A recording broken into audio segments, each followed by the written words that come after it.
Students, today I'll be taking the class of BSc 4th Sem on the topic atomic structure. So let me introduce you first what is an atom and how many scientists worked on the structure of atom. On this topic, let us discuss first on the Bohr's structure of atom. But let me tell you that before Bohr arrived to the structure of atom, many other scientists had also worked on the structure of atom. But in all the structure of atoms, there were some shortcomings and therefore those structures were discarded. On working on all those structures and coming to the right structure, Bohr gave the exact or the correct structure of atom. And at that time, structure of atom by Bohr was considered as the best structure of atoms which had no shortcomings. He gave the concept of discrete energy levels or orbits in which the electrons can revolve. He arrived at these energy levels using Planck's quantum theory. According to Bohr's model of atom, as long as the electron moves in a particular orbit, it does not gain or lose energy. यानी कि जब तक कोई electron अपने orbit में rotate कर रहा है तब तक उसकी एनर्जी जो है वो कांस्टेंट होती है, यानी कि ना तो वो लूज़ करता है और ना ही वो एनर्जी गेन करता है. Okay, so Bohr postulated that the angular momentum of an electron revolving around the nucleus has definite values which are whole number multiples of h upon 2 pi. यानी उन्होंने प्लैंक्स के कॉन्सेप्ट को भी लेके चले और उन्होंने कहा कि एंगुलर मोमेंटम जो है ऑफ एन इलेक्ट्रॉन जो न्यूक्लियस के आसपास रिवॉल्व हो रहा है वो किसके मल्टीपल है, h upon 2 pi whole number multiple of h upon 2 pi, जहाँ पे h जो है वो प्लैंक्स कांस्टेंट है. ठीक है. The appearance of various spectral lines in the emission spectra of hydrogen can be explain in terms of Bohr's theory of structure of atom. So यानी कि स्पेक्ट्रल लाइंस अब आप एटॉमिक स्पेक्ट्रा में रखेंगे तो आपको वेरियस स्पेक्ट्रल लाइंस मिलेंगे, जैसे कि उन्होंने एग्जांपल लेकर के हाइड्रोजन स्पेक्ट्रा को एक्सप्लेन किया था. तो उसमें कौन से स्पेक्ट्रल लाइंस थे, लाइमन सीरीज़ थी, बामर सीरीज़ थी और भी सीरीज़ थी, पैस्टन सीरीज़, सब कुछ. लेकिन इन सब के बावजूद भी बोर्स स्ट्रक्चर ऑफ एटम्स जो है उसमें बहुत सारी शॉर्टकमिंग्स थी. तो आज जो है हम एक एक शॉर्टकमिंग्स को डिस्कस करेंगे और हम ये पता लगाएंगे कि क्यों at last being the best structure of atom in the classical mechanics, Bohr's structure of atom was discarded. Okay. Therefore, the first shortcoming was that Bohr's atomic model failed to account for the effect of magnetic field on the spectra of atoms or ions. It was observed that when the source of a spectrum is placed in a strong magnetic field, each spectral line is further split into number of lines. यानी किसी भी structure of atom को जब हम strong magnetic field में रखेंगे तो वो जो है सब स्पेक्ट्रल लाइंस में और फर्दर जो है वो स्प्लिट हो जाते हैं. इस इफ़ेक्ट को हम कहते हैं ज़ीमैन इफ़ेक्ट. इस ऑब्जर्वेशन के बारे में जो है बोहर जो है वो अपने मॉडल के थ्रू एक्सप्लेन नहीं कर पाए. Okay. Now the second shortcoming was of bore was that the theory of an atom was successful in accounting for the spectra of hydrogen and hydrogen-like atoms like He plus and Li2 plus etc. But it failed to explain the spectra of multi-electron atoms.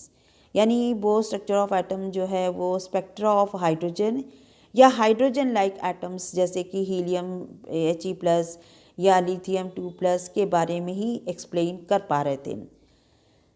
वो जो है multi electron atoms के spectra के बारे में explain नहीं कर पाए. The spectroscopy measurements with high precision revealed that the fine structure of the line spectra of atoms. तो बोर जो है स्पेक्ट्रल लाइंस के बारे में भी एक्सप्लेन नहीं कर पा रहे थे। The third shortcoming was that Bohr's theory came from Heisenberg's uncertainty principle. According to this principle, it is impossible to determine simultaneously the exact position and momentum of a small moving particle like an electron.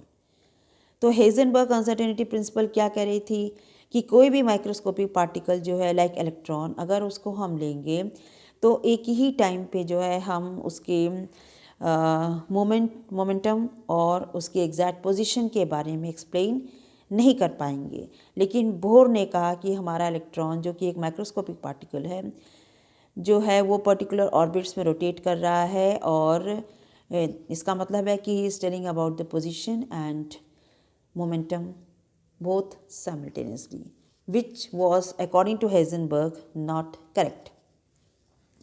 So this was again another reason to discard the structure of atom by Bohr. ठीक, okay. Now the last reason for the structure of Bohr which was due to which it was discarded was that the de Broglie जो एक scientist थे जो भी उस समय microscopic particles और इसके ऊपर काम कर रहे थे, तो उन्होंने कहा कि electrons like light has a dual character. According to de Broglie's hypothesis all this microscopic particles they have dual character. Dual character मतलब का मतलब होता है कि it can behave as a wave and also as a particle. लेकिन Bohr ने जो है कहीं पे भी अपने इलेक्ट्रॉन को जो है वेव के माध्यम से नहीं बताया है, यानी उन्होंने कहा कि उनका electron it works only as a particle not as a wave. So according to de Broglie hypothesis ये जो है कॉन्सेप्ट वो भी गलत था। तो इन कुछ कारणों की वजह से structure of atom by Bohr was discarded. ठीक, so now let us discuss about these two scientists, de Broglie hypothesis और हेजनबर्ग अनसर्टेनिटी प्रिंसिपल, जिनकी वजह से जो है structure of atom by Bohr was discarded. Okay, so पहला है de Broglie's hypothesis. It was thought that a light और is a stream of particles which are photons. However, this concept failed to explain the phenomena of interference and diffraction, which could be explained only if light is considered to have wave nature. ठीक है, यानी कि अगर हम light को जो है wave के थ्रू एक्सप्लेन करना चाहेंगे तभी जो है हम फिनोमिना ऑफ इंटरफेरेंस और डिफ्रैक्शन को एक्सप्लेन कर पाएंगे। But at the same time, it was observed that the phenomena of black body radiation and photoelectric effect could be explained only if light is considered to have particle character. यानी कि वहाँ पे तो हमने light को wave nature की तरह लिया, लेकिन जब ब्लैक बॉडी रेडिएशन और फोटो इलेक्ट्रिक इफेक्ट के बारे में बात हो रही थी तो उन्होंने कहा, जो साइंटिस्ट के ऊपर काम कर रहे थे, कि अब लाइट को जो है हम पार्टिकल के कैरेक्टर की ही ले सकते हैं, वरना हम इस चीज़ को एक्सप्लेन नहीं कर पाएंगे। यानी कि लाइट को जो है वो वेव और पार्टिकल दोनों के तरीके से ही लेना पड़ेगा, तभी हम चीज़ों को एक्सप्लेन कर पाएंगे। जो डी ब्रोगली ने कहा कि therefore all the particle they have dual nature, that is they can behave as a wave and also as a particle.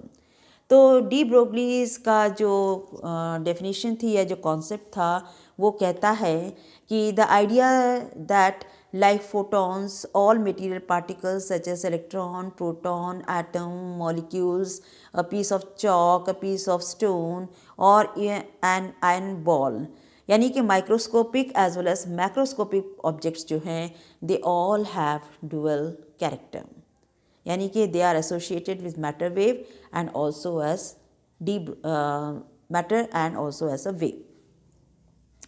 ठीक है, तो बाकी नीचे जो है वो तो डी ब्रोगलीज का रिलेशन जो था उन्होंने लिया कि in case of a photon it is assume if it is assume to have wave character, तो उसका एनर्जी जो है it is equals to h new.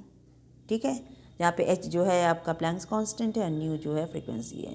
और अगर लाइट को जो है इसको अगर हम फोटोन को जो है अगर हम पार्टिकल कैरेक्टर के बारे में की तरह से एक्सप्लेन करेंगे तो E equals to M C square, जहाँ पे ई जो है एनर्जी है, एम जो है वो मास ऑफ द फोटोन है और C is the velocity of light, जो कि उस समय आइंस्टाइन भी लाइट के ऊपर काम कर रहे थे।